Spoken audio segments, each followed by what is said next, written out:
कौशल्या राघव का हाथ पकड़कर राघव को लेकर के आ गई अपने भवन। रात में राघव को माता कौशल्या भोजन कराकर पलंग पर सुला दी। अब राघव को नींद नहीं आ रही है। कभी एक करवट लेते हैं, कभी वो करवट लेते हैं, नींद नहीं आ रही है।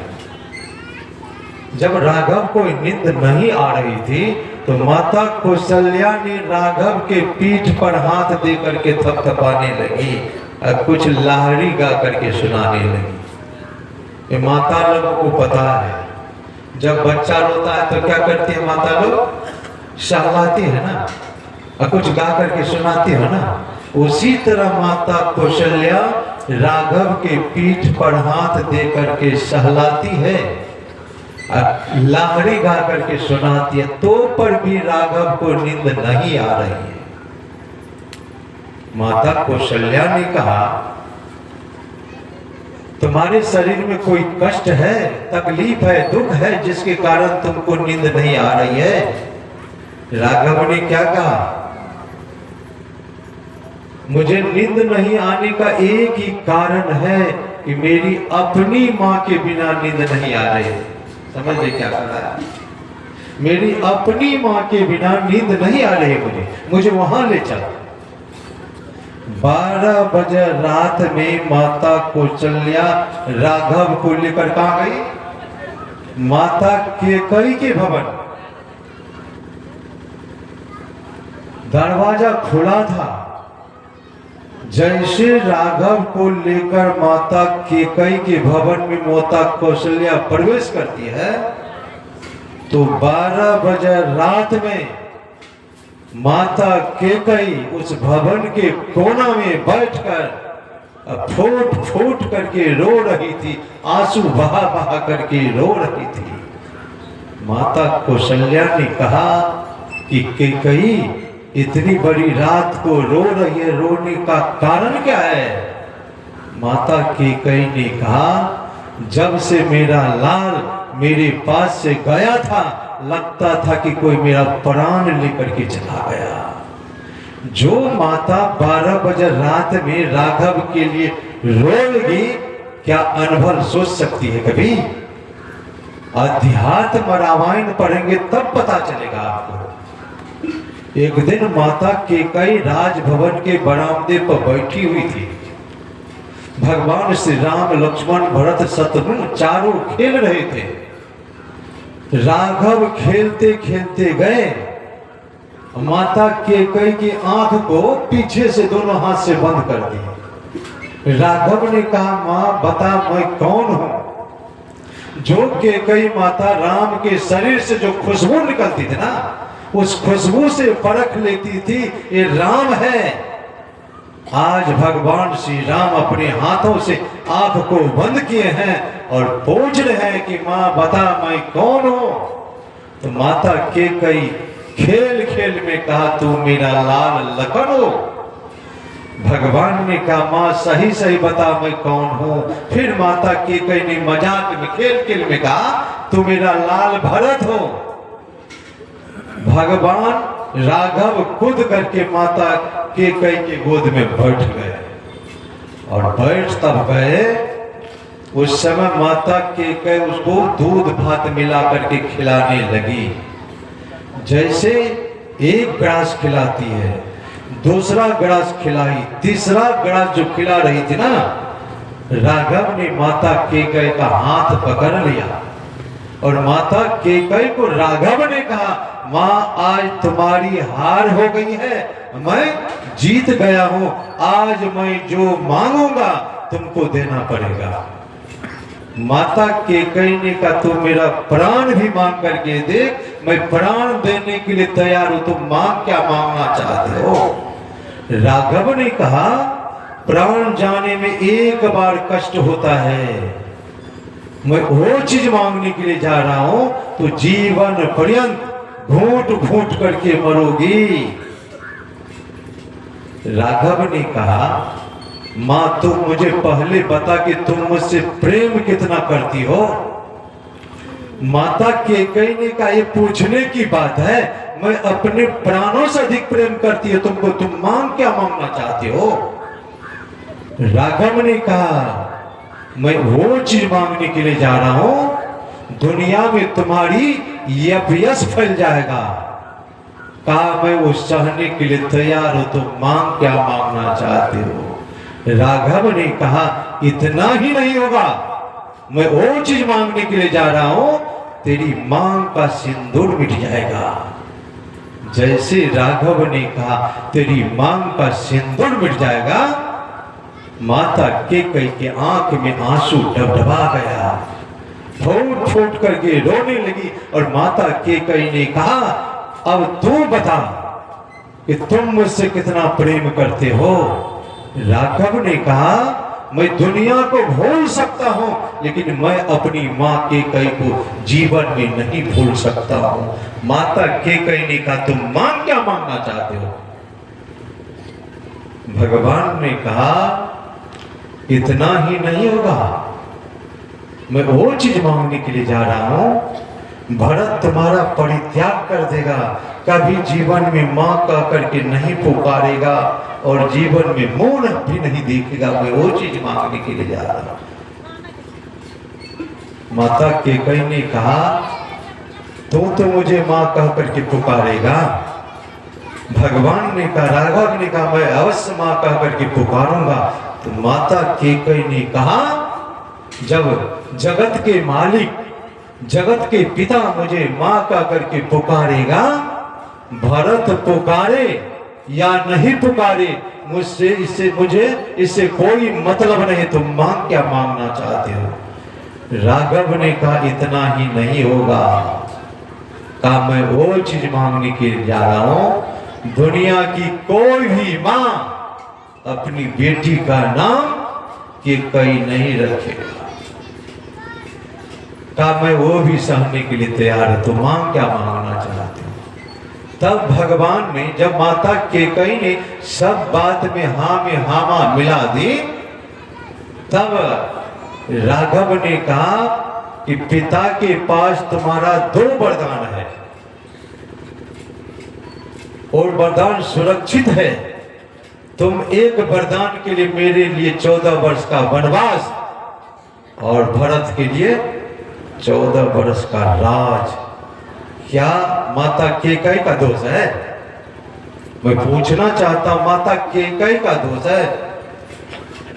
अब भगवान ने अपने से अपने लिए वनवास मांगे 14 वर्ष के लिए, और जब माता केकई सब बात में हाँ मिला दी, तो क्या वह फिर वचन से विचलित हो सकती थी? हम आपको जानकारी के अभाव में कोई कह देते हैं कि माता केकई का दोष है, दुनिया के लोग उन पर उंगली उठाते हैं। जब आप अध्यात्म रामायण पढ़ेंगे तब पता चलेगा कि माता केकई ने क्या त्याग की है। जो मां एक पल के लिए अलग नहीं हो सकती थी, आज 14 वर्ष के लिए अलग हो रही है, वो त्याग कर पाओगी? कोई कर पाओगी तो त्याग? उसी वन के क्रम में जब भगवान चित्रकूट गए थे, तो चित्रकूट में कौन कौन है साथ में? लक्ष्मण है और भगवान श्री राम है और माता जानकी है। अब भगवान राम और माता जानकी एक साथ रहते थे। जब वो विश्राम करते थे रात में भोजन करके, तो सबसे पहले, भगवान से पहले माता जानकी जगती थी, और जग करके नित्य कर्म करके वह पुष्प वाटिका जाती थी फूल चुनने के लिए। फूल चुन करके लाती थी, माला बना करके आकर के सबसे पहले अपने पति यानी भगवान श्री राम के गला में माला पहनाया करती थी और चरण छू करके प्रणाम करती थी। एक दिन नहीं, प्रत्येक दिन। मैं आप लोगों से पूछना चाहता हूं, आप लोग सत्संग करते हैं, रामचरितमानस का पाठ करते हैं, क्या माता सीता के चरित्र को अपने चरित्र में उतारते हैं? उतारे आज तक? कभी अपने पति को माला पहनाए गला में, चरण छू करके प्रणाम किया कभी भी पर्व त्योहार में, उसमें भी चारों तरफ देखते हैं कोई देख तो नहीं रहा है, क्या होगा सत्संग करके? क्या होगा रामचरितमानस का पाठ करके? माला तो अपने पति के गला में नहीं पहना होगी, लेकिन वट वृक्ष में जाकर के पहना होगी, केला के वृक्ष में पहना होगी, आंवला के वृक्ष में पहना होगी, लेकिन अपने पति के गला में माला नहीं पहना। सत्संग सुनते हैं तो जीवन में उतारिए। इतना दिन नहीं पहना है, अब तो पढ़ना, माला नहीं पहनाइएगा, कम से कम एक फूल तोड़ करके चरण में चढ़ा करके प्रणाम तो कर सकती है ना? नहीं कर सकती है? आज से करेंगे आप लोग? हाथ उठाइए तो कितने आदमी करेंगे? देखिए इस सत्संग सुन करके क्या होगा, क्या होगा? 5-10 माता हाथ उठाई है, क्या पति आपका दुश्मन है क्या? अभी पाठ में क्या सुन रहे थे? पति परमेश्वर है। पति क्या है? परमेश्वर है पति।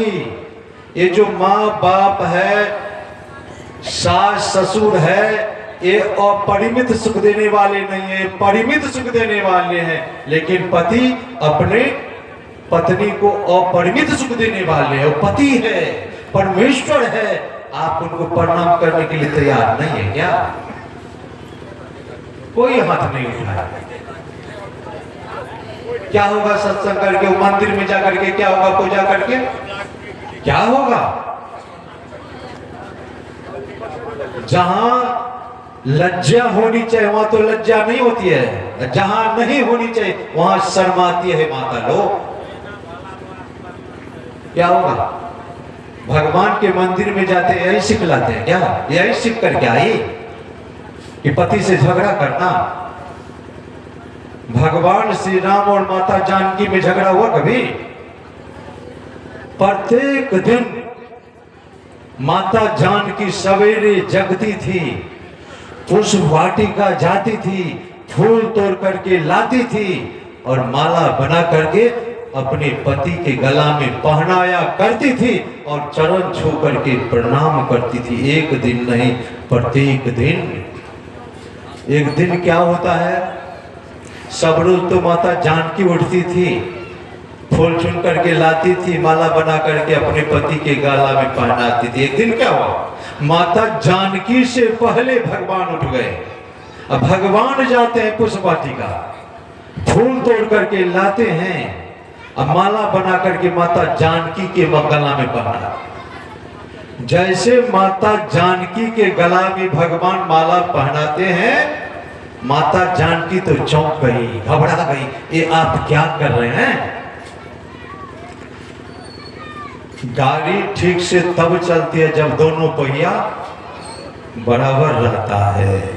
ये परिवार रूपी गाड़ी ठीक से तब चलेगी।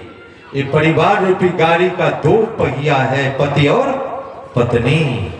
एक दूसरे को बराबर सम्मान, एक दूसरे को बराबर आदर देंगे तो कभी झगड़ा होगा?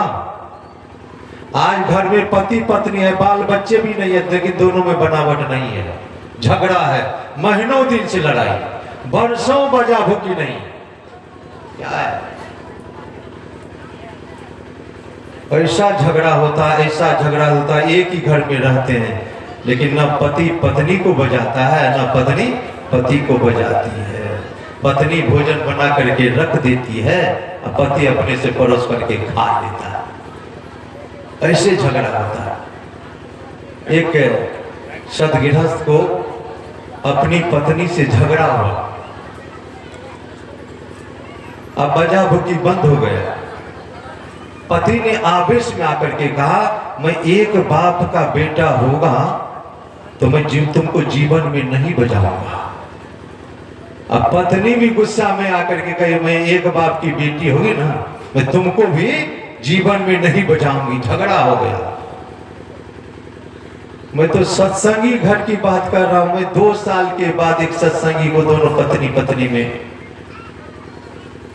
मिलान कराया, एक ही घर में रहते थे, बाजा भूकी भगा। 6 महीना बीत गया। पत्नी के मन में हुआ कि क्या है, क्या होगा, मेरा पति है, मैं बजा देती हूँ। और जैसे बजाने के लिए गई तो बीच में वही बात आ गई, मैं दोगला बाप की बेटी हो जाऊंगी अगर बजाऊंगी तो। वापस आ गई। साल भर बीत गया। पति के मन में एक दिन हुआ कि मैं ही बजा लेता हूँ, मेरी धर्म पत्नी मैं बजा लेता। वो भी गया बजाने के लिए, बीच में वही बात आ गई, अगर मैं बजाऊंगा तो मैं दोगला बाप का बेटा बन जाऊंगा। लौट गया, नहीं बजाया।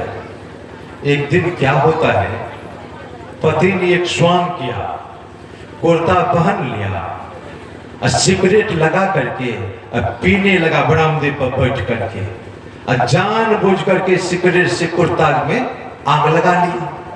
पत्नी जो घर से निकली ना, अब पत्नी क्या देखते है, पति के कुर्ता तो जलने लगता है, इसका हाथ भी जल जाएगा, अब बजाऊं तो बजाऊं कैसे। पति पूर्व दिशा घुर करके सिगरेट पी रहा था, अब पत्नी पश्चिम घुर गई। क्या कहती है, किसी का कुर्ता जले तो मैं क्या करूं। 3 बार कहा, किसी का कुर्ता जले तो मैं क्या करूं। तब पति ने कहा, कुर्ता जली तो जली, बात तो हो गई सुनो।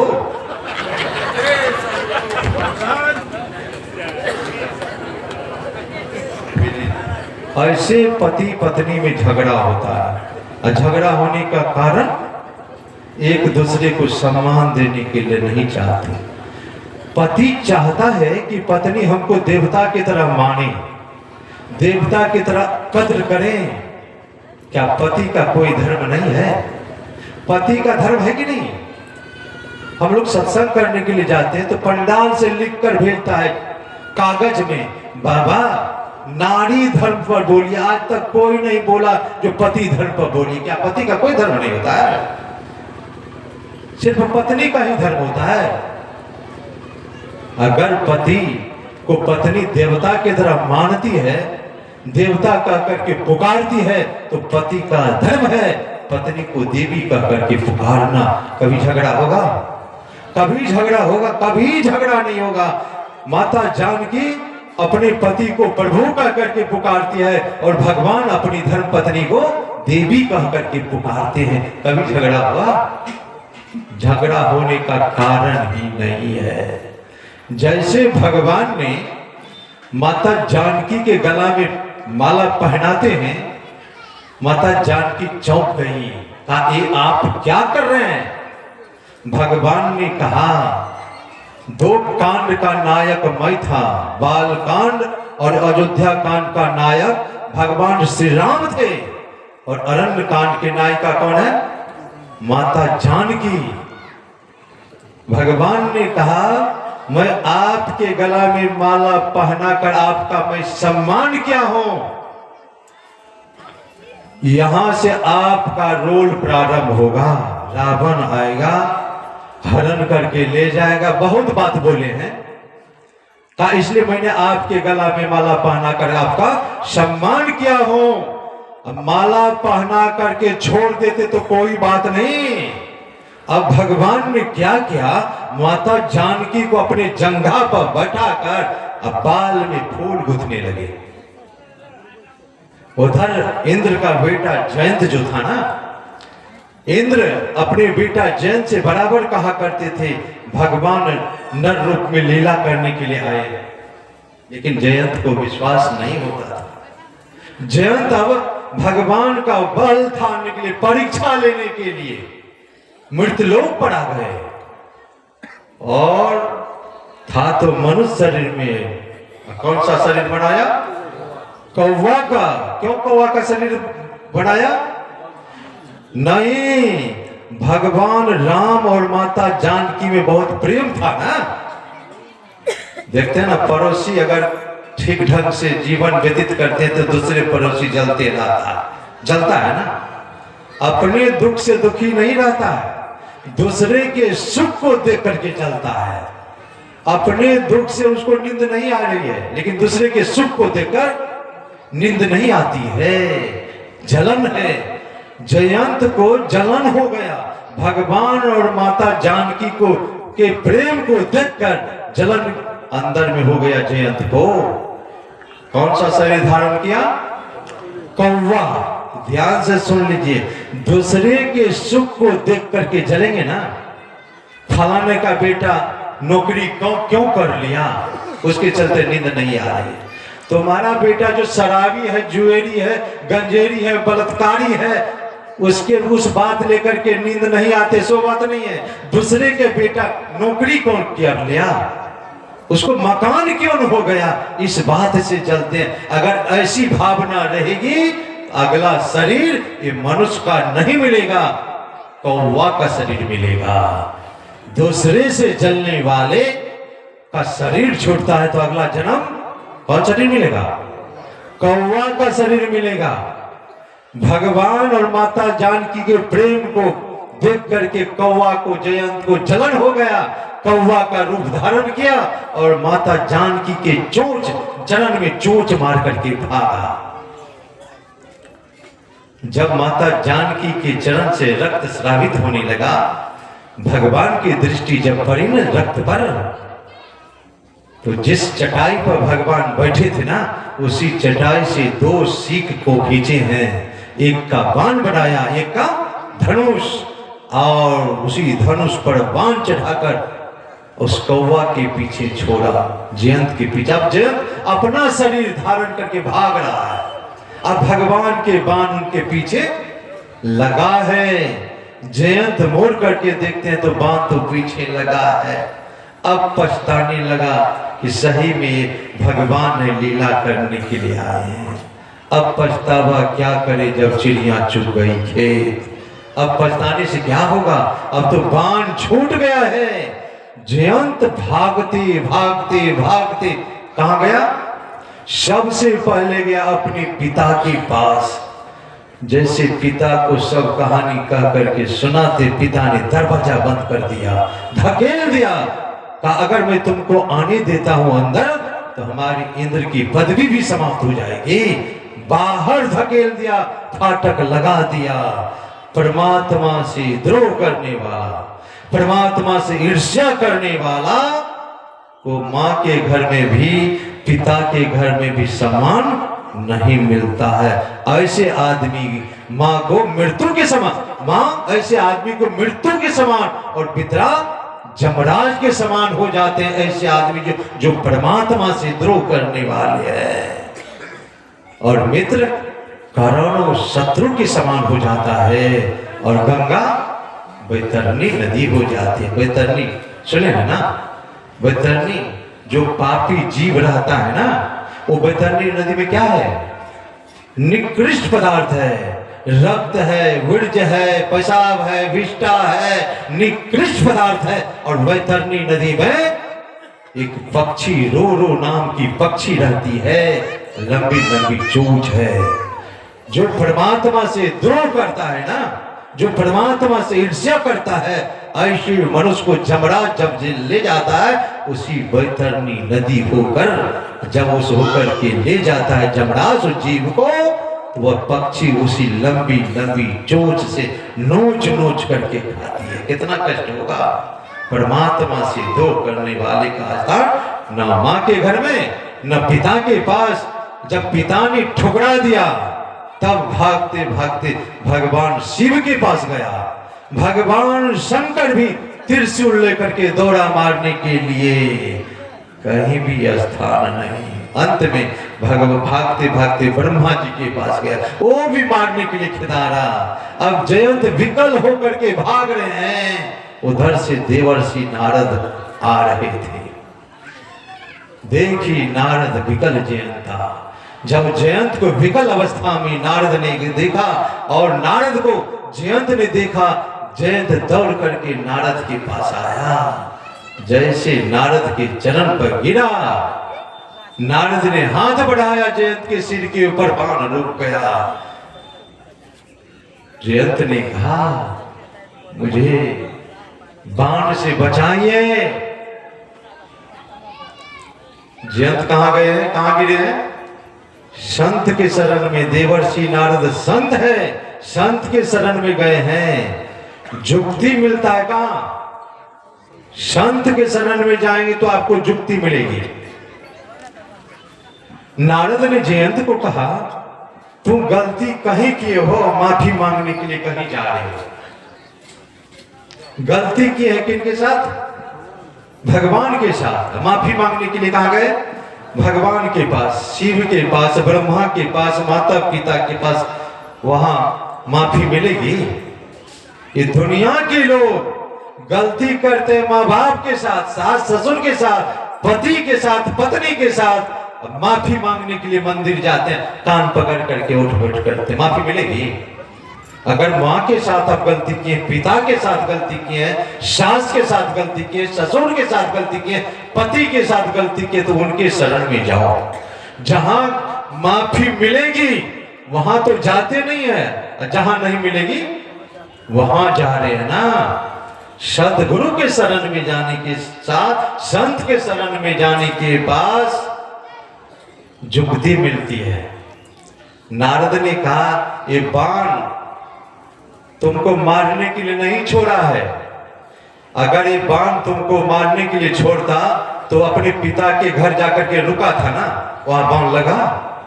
भगवान शिव के पास गया था, बाण वहां भी रुका था, बाण लगा।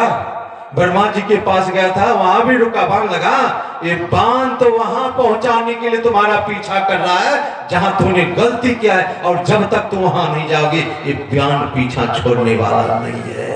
गलती तुम कहां की हो? ये व्यापारी लोग व्यापार करते हैं, गलती किसी का करते हैं? ग्राहक के साथ गला काटते हैं ग्राहक का। जब दुकान बढ़ाता है तो शाम में जाता है मंदिर उठ बैठ करने के लिए। माफी नहीं मिलेगी, माफी नहीं मिलेगी।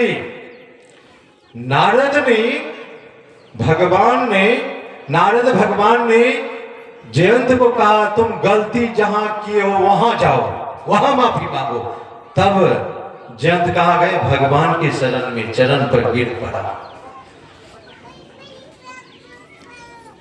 जैसे गिर पड़ा तो माता जानकी ने कहा, इसको माफ कर दीजिए। भगवान ने कहा, ये तो ऐसी गलती की है, इसको तो प्राण दंड मिलना चाहिए।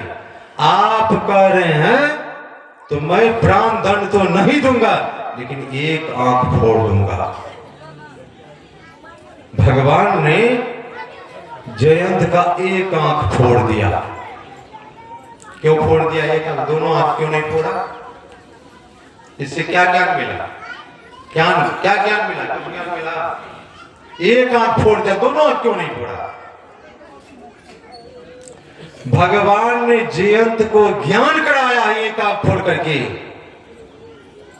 कि जिस तरह तुम अपनी मां बहन को एक दृष्टि से देखते हो ना, जिस दृष्टि से तुम अपनी मां बहन को देखते हो, दुनिया की भी मां बहन बेटी को उसी दृष्टि से देखो, एक दृष्टि से देखो।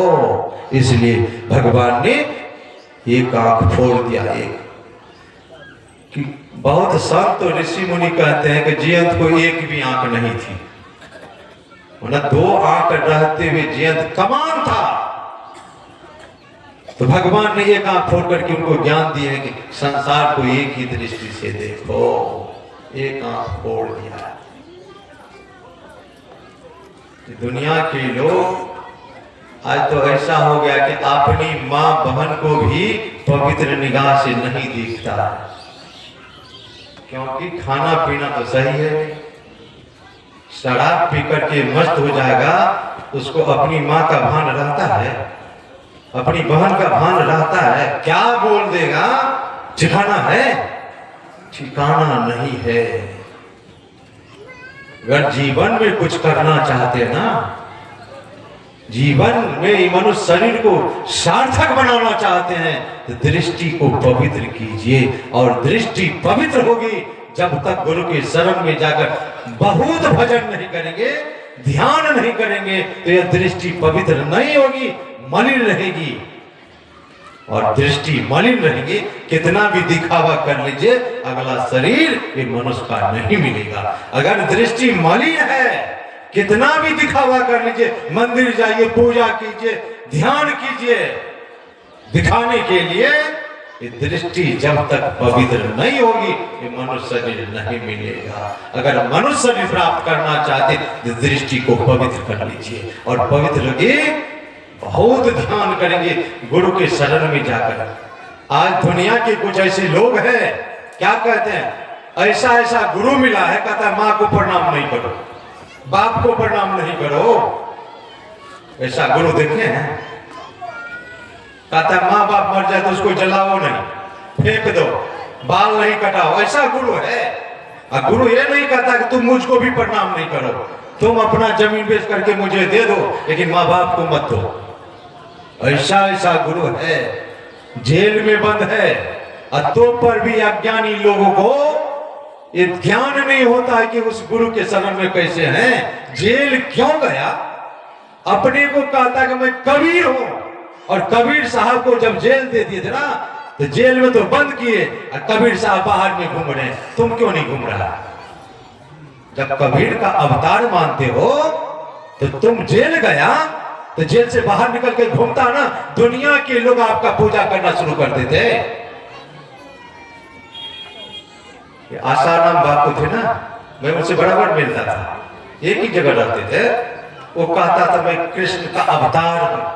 तो वहां के महात्मा ने कहा जब आप कृष्ण का अवतार है तो भगवान की तो पहाड़ को उठा लेते एक उंगली पर, आप एक पत्थर को भी तो उठा करके देखिए। ऐसे गुरु से सावधान रहिए। कितना भी कहे कि माँ बाप का सेवा मत करो, माँ बाप का प्रणाम मत करो, उससे कोसों दूर भाग जाओ। ये धरती पर का देवता माँ बाप है, और उसी को कहता है गुरु प्रणाम नहीं करने के लिए, सेवा नहीं करने के लिए। ऐसे गुरु के शरण में जाकर के क्या होगा? ये विनम्रता। महाभारत की युद्ध होने वाली थी, आमने सामने सेना खड़ी है लड़ने के लिए, लेकिन युधिष्ठिर अपने रथ से उतरकर कौरव के दल की तरफ चल दिए। कौरव के सभी लोग हंसने लगे, सब काम करा करके अब आते हैं इधर माफी मांगने के लिए। अब आकर के क्या होगा? पांडव के तरफ हाहाकार मच गया, लगता है डर गए हैं, जा रहे हैं माफी मांगने के लिए। युधिष्ठिर धर्मराज है। युधिष्ठिर जाते भीष्म पितामह के पास और साष्टांग लेट करके प्रणाम किया। भीष्म पितामह ने युधिष्ठिर से पूछा कहां आए हो? कहा मैं आशीर्वाद लेने के लिए आया हूं। भीष्म पितामह ने कहा मुझे अपने तरफ लेने का वर छोड़ करके और जो कुछ मांगना चाहते हो मांग लो। कहा मैं आपको अपनी तरफ मांगने के लिए नहीं आया हूं। भीष्म पितामह ने कहा युद्ध को विराम दूं? वो मांगने के लिए आया? कहा वो भी नहीं मांगने के लिए आया, आप मुझे आशीर्वाद दीजिए कि मैं विजयी हो जाऊं। देखिए विनम्रता, प्रणाम करने में कितनी शक्ति है। आज भीष्म पितामह लड़ने के लिए तैयार है, युधिष्ठिर जाए हैं उनके चरण में गिर पड़ के आप विजय होने का आशीर्वाद मांगने के लिए गए हैं। भीष्म पितामह ने कहा ठीक है मैं तुमको आशीर्वाद देता हूं, तुम्हारी विजय होगी। देखिए दुश्मन के शरण में गए, प्रणाम करने का कितना महत्व है। और आज दुनिया के लोग कहते हैं कि प्रणाम माँ बाप को मत करो। द्रोणाचार्य के पास गया, वहां भी आशीर्वाद मिला। कृपाचार्य के पास गया, वहां भी आशीर्वाद मिला। शल्य के पास गया, वहां भी आशीर्वाद मिला। सभी ने युधिष्ठिर को आशीर्वाद दिया विजय होने का, और अंत में विजय हुआ कि नहीं? विनम्रता में प्रणाम करना भी एक तरह का यज्ञ है। प्रणाम करने से शास्त्र में लिखा है आयुर्विद्या यशो बलम, 4 चीज की वृद्धि होती है। प्रणाम अपने से श्रेष्ठ को करेंगे, दुश्मन को भी करेंगे तो क्या वहां से श्राप मिलेगा? क्या आशीर्वाद मिलेगा? वहां से आशीर्वाद मिलेगा। क्या माँ बाप को प्रणाम करेंगे, सास ससुर को प्रणाम करेंगे तो क्या श्राप मिलेगा? आशीर्वाद मिलेगा। वहां से आप की विजय हो जाएगी। ये प्रणाम करना यज्ञ है। अपने से श्रेष्ठ लोगों को अवश्य प्रणाम करना चाहिए। ऐसा कौन गुरु है जो कहता है माता पिता को प्रणाम नहीं करो? लगता वेद नहीं पढ़ा है वो गुरु, वेद नहीं पढ़ा है। वेद में 4 ही देवता का नाम है, मातृदेवो भव, पितृदेवो भव, आचार्य देवो भव, अतिथि देवो भव। ये देवता है और देवता को कहते प्रणाम नहीं करो। ऐसे सावधान रहना चाहिए। ऐसे गुरु से सावधान रहना चाहिए।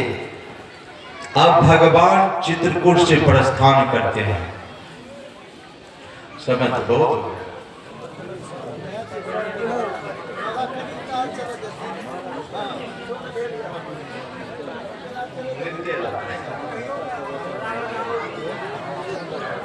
तो 4:50 हो गया, 4:30 बजे आरती कर दी थी। हम लोगों को जाना भी है, भंडारा भी है। वहां से भगवान प्रस्थान करके आते हैं अत्रि मुनि के आश्रम। अत्रि मुनि के आश्रम आते हैं।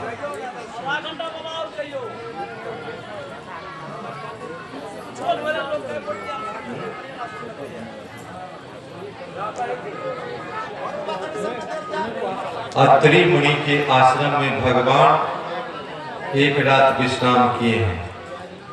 माता जानकी गई है माता अनसुईया के पास, और माता अनसुईया ने माता जानकी को उपदेश दी है। क्या उपदेश दिया है? आप लोग पाठ में सुने, जो माँ बाप है परिमित सुख देने वाले पति और परिमित सुख देने वाले।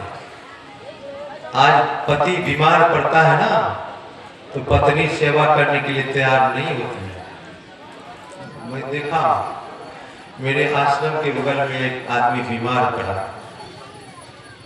वो पति कहते रहा कि एक बार हमारी पत्नी को ला दो, मैं एक बार देख लूंगा।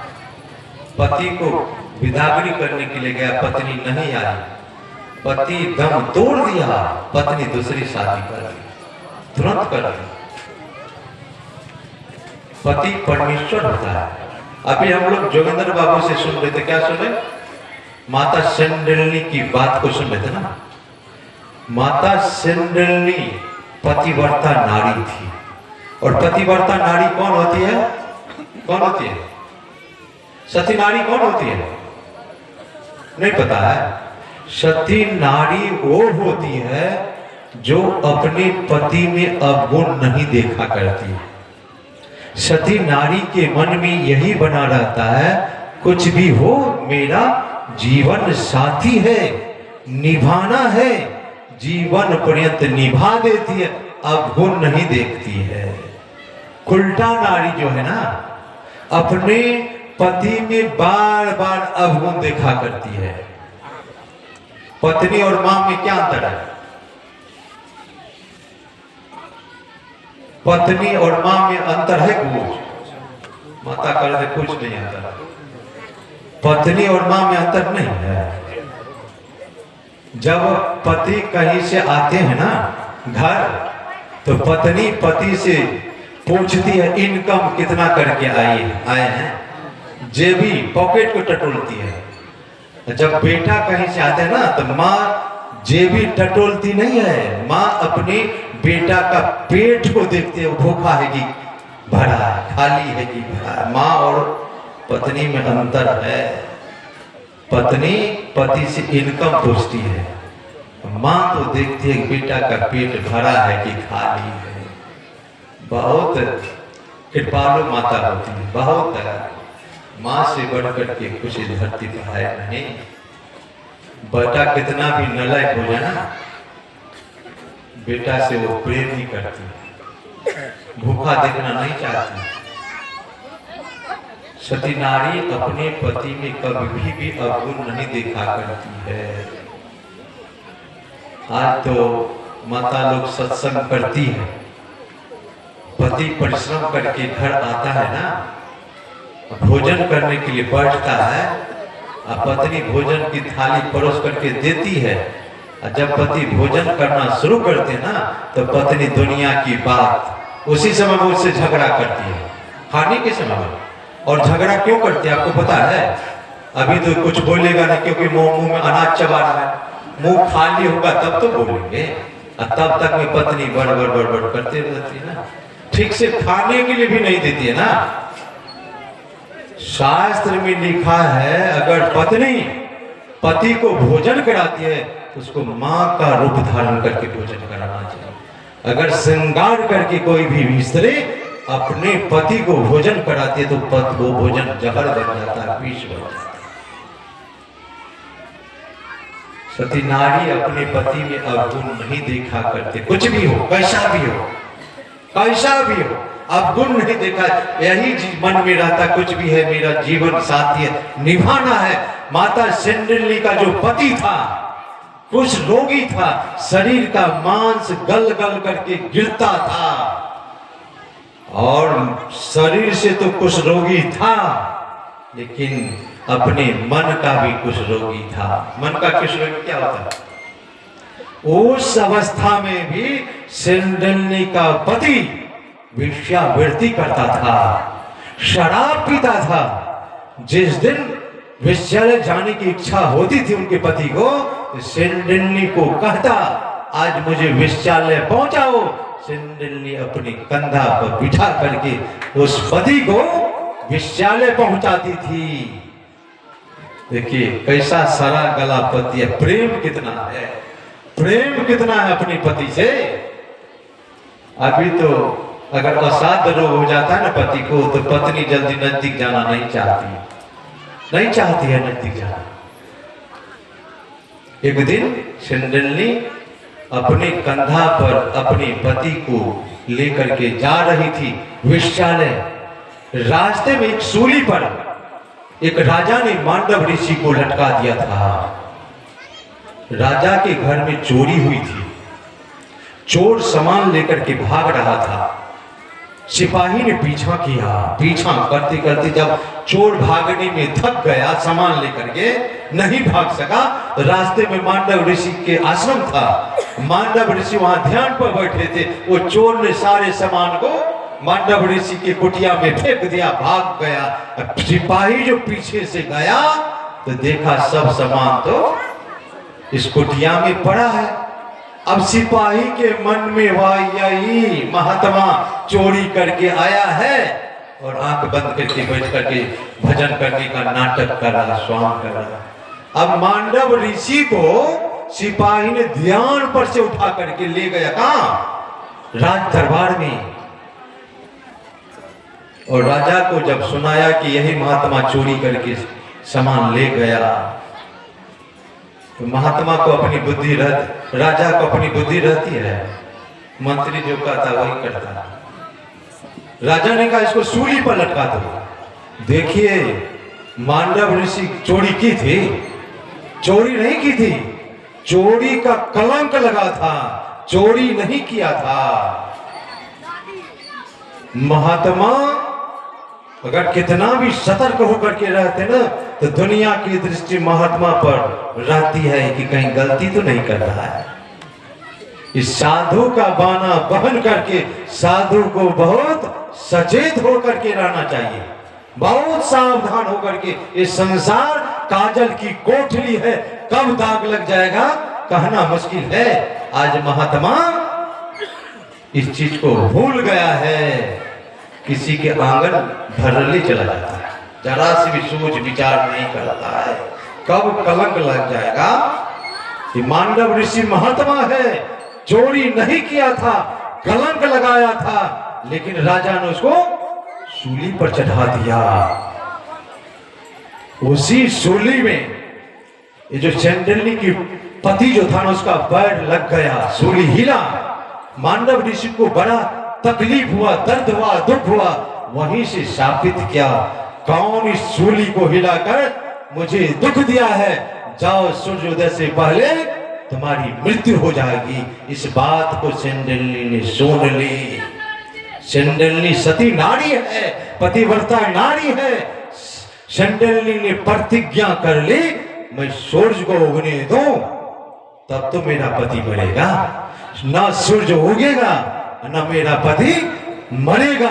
अब सूर्य को उगने से रोक दिया, संसार में हाहाकार मच गया। अब सब जीव मरणासन पर हो गए। सारे देवता लोग दौड़ करके आते माता अनसुईया के पास। माता अनसुईया से सारे देवता ने कहा कि मां, सारी दुनिया के जीव मरणासन पर है, रक्षा करो, इस सूर्य क्यों नहीं उग रहा है। माता अनसुईया ने आंख बंद किया, क्या देखा कि सूर्य को सेंडिली ने अपने पतिव्रत धर्म की बल से उगने से रोक दिया है। लोग कहते हैं आंख बंद करने से क्या होता है, आंख बंद करने से तो दुनिया को देख लेंगे क्या क्या होता है ना।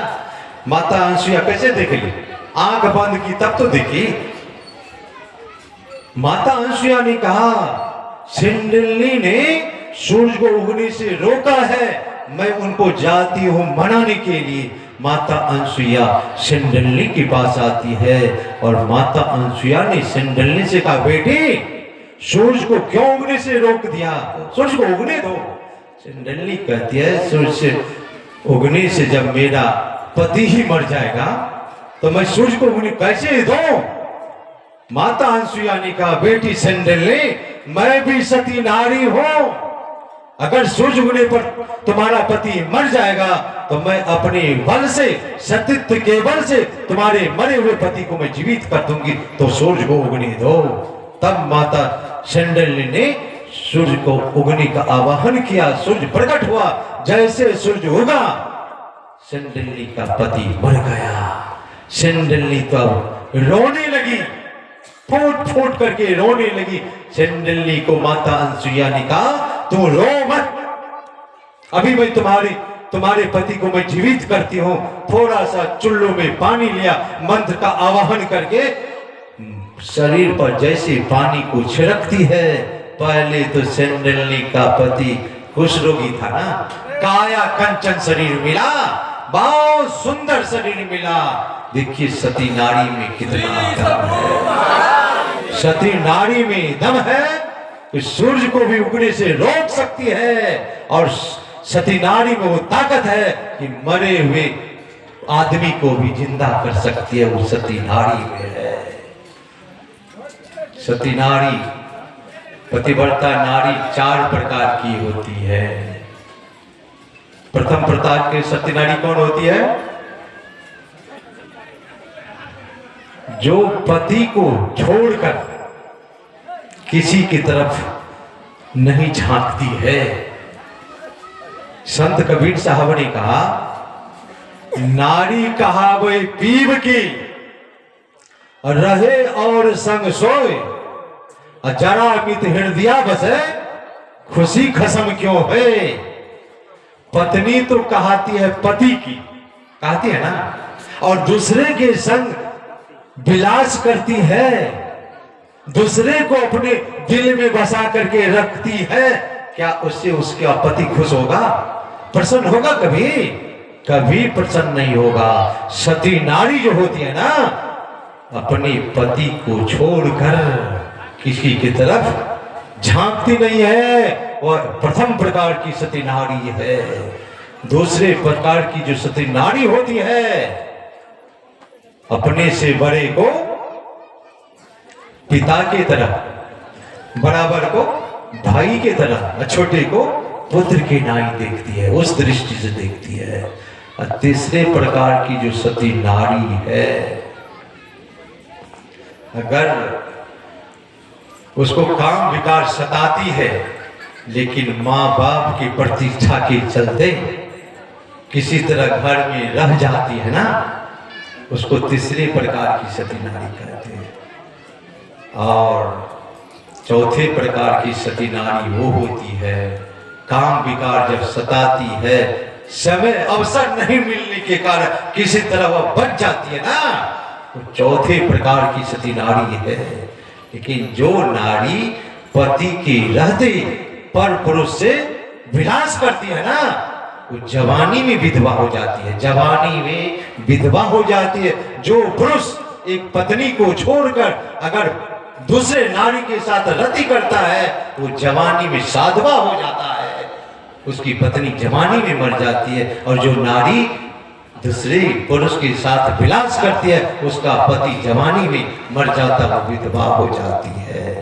बहुत कहानी है, प्रसंग तो बहुत लंबा है, रात हो गई है, भंडारा का विषय में कभी मौका लगेगा तो फिर प्रसंग को बढ़ाऊंगा।